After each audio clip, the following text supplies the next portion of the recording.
I'm always suspicious of buzzwords, and I am a word nerd, so I like to take them apart and reconstruct them. And I think human-centric is one of those that has actually been kind of maybe co-opted and twisted, and can be misused and even abused. And so human centricity, I look to the legacy of HCD, right, of human-centered design. I look to that legacy, as opposed to how do you get people to do things, right? Which is kind of how things developed. What's the word? Influential technology, right? That's not what we're talking about here, right? We're talking about actually being focused on human flourishing.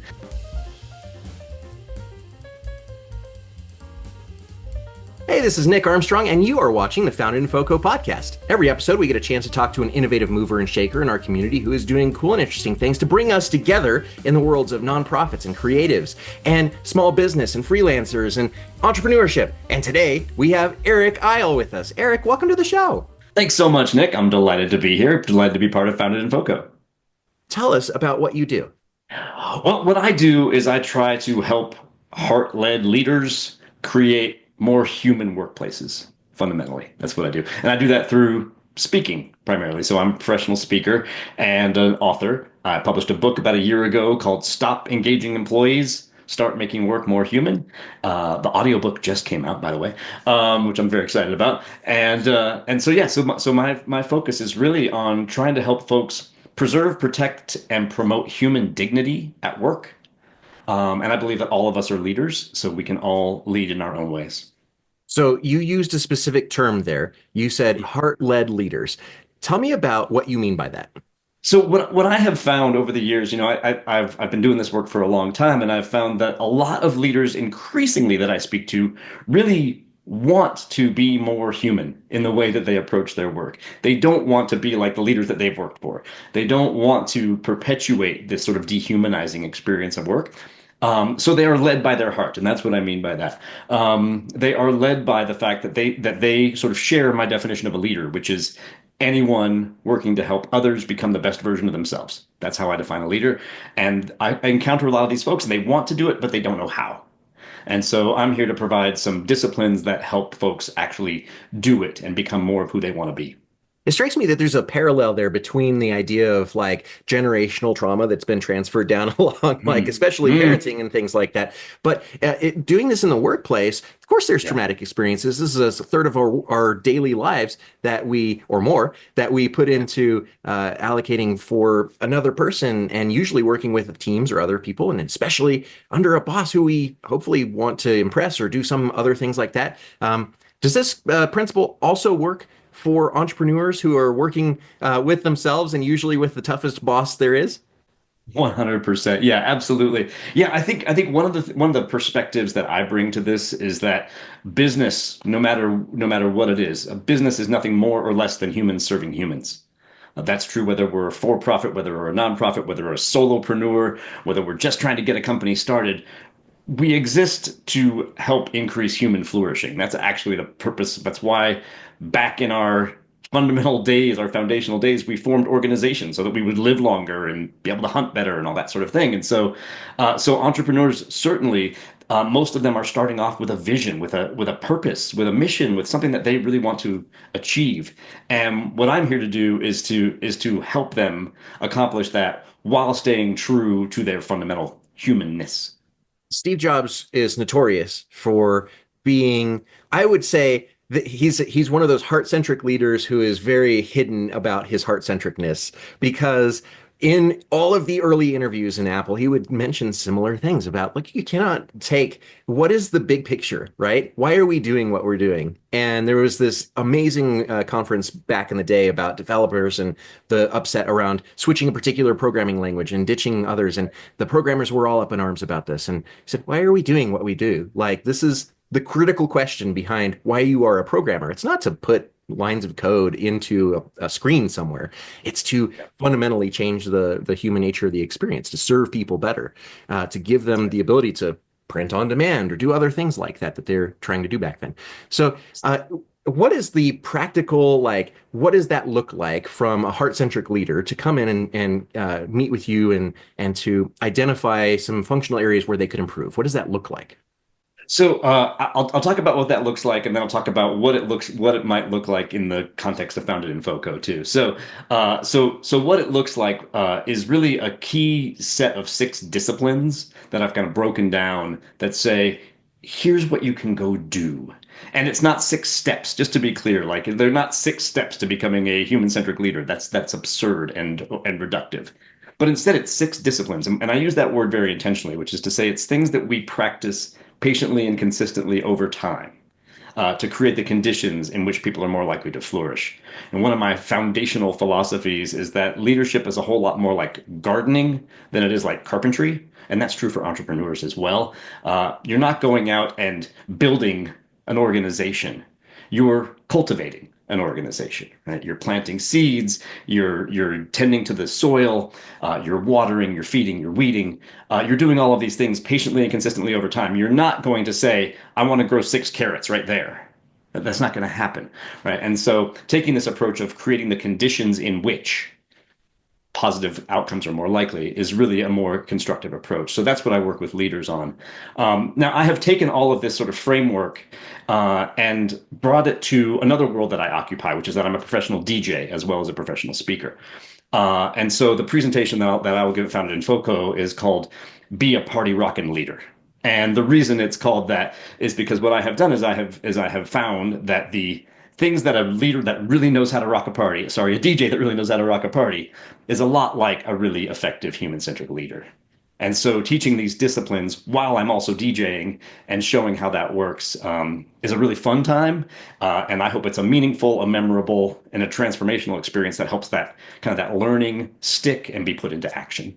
We often ask our speakers, who do you want to see in the room? Like, how do you know if you're like identify as a, if you don't like self-identify as a heart-centric leader yet, how do you know if you should be in the room? What would be a good qualifier for them? Yeah, that's it. I love that question, Nick. And I do want to see all of those heart-led leaders, who want to be more human-centric. I want to see them, but I also want to see those who are maybe heart curious, let's say, right? Those who are like, this all sounds like a lot of hooey. I want to see those folks too. I want to see the folks who say like, business is about getting results and and driving results to the bottom line or what have you. Like, I want to see those folks in the room too, because I want to encounter their worlds. I want to learn from them, and I also want to know if my message will help them be more of who they want to be. Love the idea that you put these principles and practice into play for your own business as a DJ and also as a mentor, a coach, and all these things. Do you have examples locally here of people who are heart-centric leaders or people that you look to as models, even in the larger environment? That's a great question, and I'll say the first person who leaps to mind. So I had the pleasure and privilege of working at a large company based in Fort Collins. I'm not sure if I should name them or not. A large consumer packaged goods company that makes cell phone cases and other such things. And I had the pleasure and privilege of working there, and I got to know the founder of that company quite well, Kurt Richardson. Most folks here probably know the name. And I had a really meaningful conversation with Kurt actually after I'd left the company. I sat down with him and he was stepping away from Otterbox at the time. Oh, I just said the name. He was stepping away from the company at the time, and I asked him, what are you going to do next? What are you up to? And he said, well, my wife and I are living in I believe it was the British Virgin Islands, and I want to spend more time there. And he said, something I've noticed is the US Virgin Islands has a really big sport fishing business, and the British Virgin Islands doesn't have that at all. So I have a business plan for starting up this sport fishing business in the British Virgin Islands. And he said, actually, tomorrow I'm meeting with some government officials to present this to them. He said, if they want it, I am excited to build it for them. If they don't want it, I am happy to be a guest in their country. And what I loved about that perspective, and I don't know if this was what he meant to teach me in the moment, but what I took from that was I am not interested in convincing people that I have the answer. I am interested in helping the people whom my answer will help. So I really learned that from Kurt Richardson to just take forward what you bring to the party and help those who want to be helped. What a great perspective on Mhm. not only just like getting a no, right? Because in business you get a lot of no's. That's fine. Absolutely. And certainly one of the reasons why like the Girl Scouts go out and teach sales to the scouts to get the no. Like it's okay. Yes. It's all right to have people Yes. say, "Nah, I don't need a box of cookies." That's all right. Who doesn't like cookies? But yeah, people are going to still tell you no.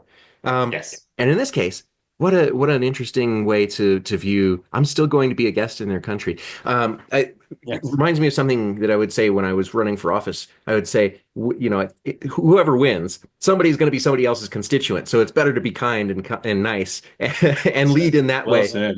Yes. And if only politics were that like that across the board, we can definitely look at local business owners in this way. Are there other examples, either in the wider world or again here locally, that you aspire to or point to as models?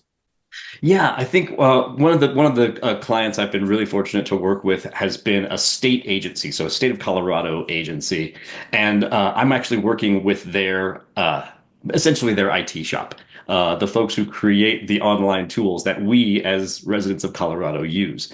And what I've been really impressed with is the leader of that organization, who really keeps the focus on the citizens of Colorado. And it's super easy in that job where you're designing software and you're designing interfaces. It's super easy to get detached from why you're there.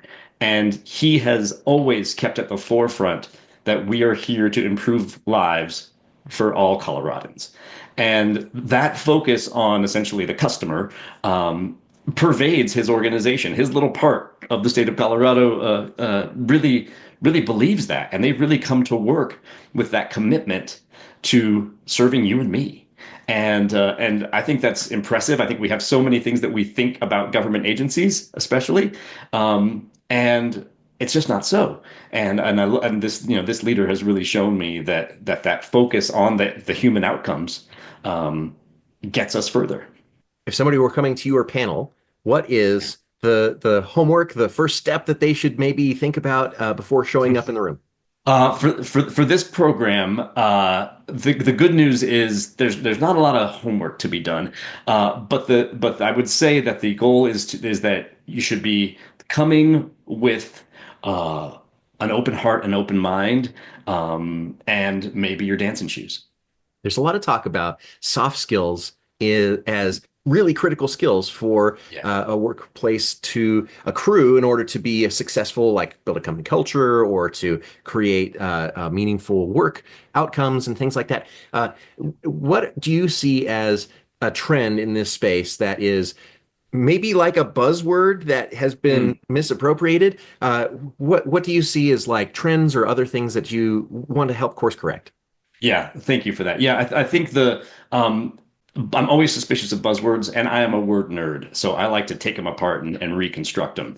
And I think human-centric is one of those that has actually been kind of maybe co-opted and twisted, and can be misused and even abused.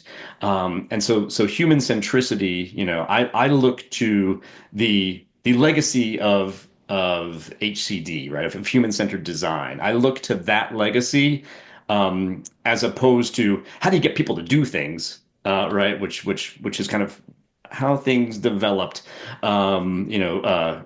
What's the word? Influential technology, right? That's not what we're talking about here, right? We're talking about actually being focused on human flourishing. So that's one. I think empathy and what empathy really means, is an important one. I was actually on a podcast recently, with someone. I was talking about this notion of recognizing other people as your fellow humans. The fact that we all have our needs and aspirations and fears and motivations that we bring to whatever we're doing. And he said, oh well, that he said in my culture we say namaste. And namaste is the sort of the divineness in me creates the divineness in you, recognizes the divineness in you, and that's essentially I think what empathy actually is, and I think it's been misused and abused in some cases with very good intentions, but I think it's become a buzzword, and as buzzwords go, they start to lose their meaning, right? So those are a couple of the ones that jump out. Are there books or other places that we can learn more about heart-centric leaders? Yeah, well, my book, definitely a place to start. Stop Engaging Employees. Here it is. Um, as I said, available everywhere you buy books online. I And did you recommend record buying your it. own audiobook? I did. Yes. Amazing. I did. It took a long time. It took way longer than I thought it would be. But my wife is a professional audiobook narrator. That's what she does for a job, so she definitely helped. So yeah, so the book is available everywhere. I recommend getting it from places that support local bookstores, if you can. That's that's the place that I would start. I don't know that a lot of folks yet have really broken down what human-centric leadership means in the same way that I'm trying to do. And I think it's an easy framework. There are 6 E's, so they're easy to remember. And as I said, it's the kind of thing that's a simple framework that just requires patient and consistent practice. Awesome. Where can we find out more about you and your business, Eryc? Thanks for asking. So my website, eryceyl.com, and just to be clear, my name is spelled weird. ERYCEYL.com. That's where you can learn all about me. You can learn about my speaking. You can learn about the book. You can see some examples of what I've done. So that's the best place. And I'm also happy to connect with people on LinkedIn. I'm the only ERYCEYL out there. So I welcome connections, especially from folks in my community. Love to connect and talk more about this. What an easy way to snag your domain too, right? That's Turns out, no turns out, competition. Tons of Nick yeah. Armstrongs out there, and I was fastest. So that's really the key. um, Yes, I was the early nerd. That was the trick. right. You don't Um, have to be the best, just the first. right, exactly. It turns out there's another Nick Armstrong out there who was in Parks and Rec, who was in the famous eggs. More, I need all the eggs and bacon that you have seen with. Oh, yes. So, Right. yep. I knew your name was familiar, Nick. Yeah. Excellent improv actor out there. Wishing him all the best. In terms of where we can find you next, founded in FoCo, Yes, March sir. 11th through the 13th at the Fort Collins Senior Center with tickets available online. The schedule is launching on the 31st, and we should have the full run of the gamut in terms of nonprofits, creatives, small businesses, freelancers, entrepreneurs, anything that you are looking to learn, grow your business, and especially for heart-centered leaders, Eryc is here for you. Any last words of wisdom and advice, Eryc, for someone listening out there? Well, I just want to say, yeah. I'm not a Fort Collins resident. I live in Longmont. I'm still a fellow Northern Colorado person. I've been here off and on my entire life. Huge soft spot in my heart for Fort Collins, and I'm super excited to be among all of these brilliant shining stars that week, and to close out the event to really end us on a high note that I hope enables everybody to carry what they learned throughout that week forward with energy and enthusiasm and optimism. Yeah. Foundinfoco.com. Pay what you can tickets available that you can snag. You do not have to feel guilty about that at all. Feel free to get yourself in the room. We want you there. Get yourself out of starving artist mode and please join us for the week. Yes. And we cannot wait to see you there. Hey, thanks for listening. I'm Nick Armstrong, and this is a Founded in FoCo podcast. For more great interviews like this one, join us at foundedinfoco.com.